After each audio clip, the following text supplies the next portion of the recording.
Hey guys, so today I kind of want to talk about colorwork knitting. I know I've got this insane, slightly tight on me hat on my head, and as you saw from the thumbnail, I have this thing, which is actually double-sided, and it's called double knitting. And this is going to end up being like a tapestry kind of Native American sort of piece. For my boyfriend, I have some beads, and it's not completely done yet. But it's a spirit stag. Um, Now, the two different types of color work that I have on my head and over here um, are two separate ways of knitting something. This one, with the spirit stag, you knit both sides at once. And if I can zoom in really close, I can't 100% see what I'm doing, but to get the different colors on each side simultaneously, you essentially knit one side while purling the other, which means you do twice the work to get the payoff, but the payoff is really cool looking. And if you look on my Instagram, emberwillows 1914, I have some other color work pieces that I have double knit on there.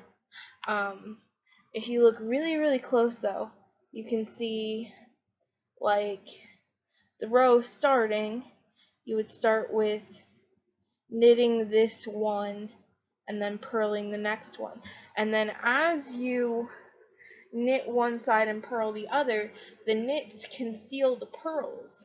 And then when you turn the row, you work on the opposite direction. And I honestly don't have full patterns for the double knitting that I do. I use solely, like, this is all a color chart. I can actually show you guys real quick. It is torn and tattered to kind of pieces because I've been working on this for quite some time. If I can find my pattern. Here it is. But this is honestly, the dog got a hold of it, so forgive the tears. But this is honestly all I use when I do double knitting. And I forget what website to give this credit to.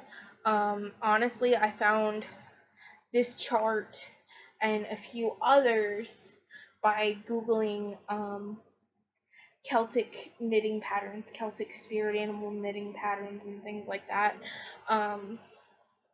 And I just use that chart and I follow one row one direction, and then you follow the opposite direction going back the row. So you kind of zigzag it. And that is how I double knit things, if that makes any kind of sense at all. This that is on my head is called intarsia. And forgive the messy hair, hat hair, was just wearing a hat. If you flip it inside out, you can see all of my little colored loopies.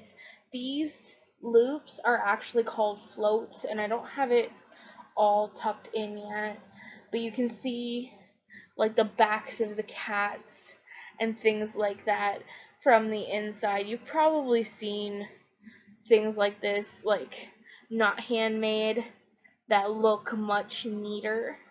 Hand knitting things does excuse me, leave things more to chance and personal gauge and things like that. Like this one, it was the first time I'd done this pattern. I was a little nervous. I've been having some anxiety problems lately, so the kitties ended up a little bit like more tensioned than they should have. This is actually called the Meowth hat.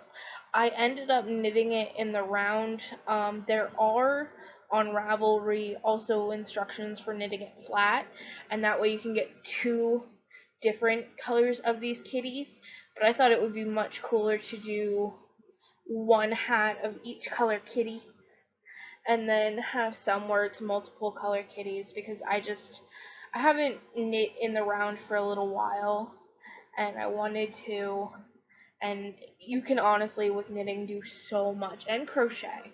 You can do with either of them so much as far as colors and things like that are concerned. I actually have a pattern for jack-o'-lantern jack-o'-lantern fingerless gloves that I'm going to be doing soon.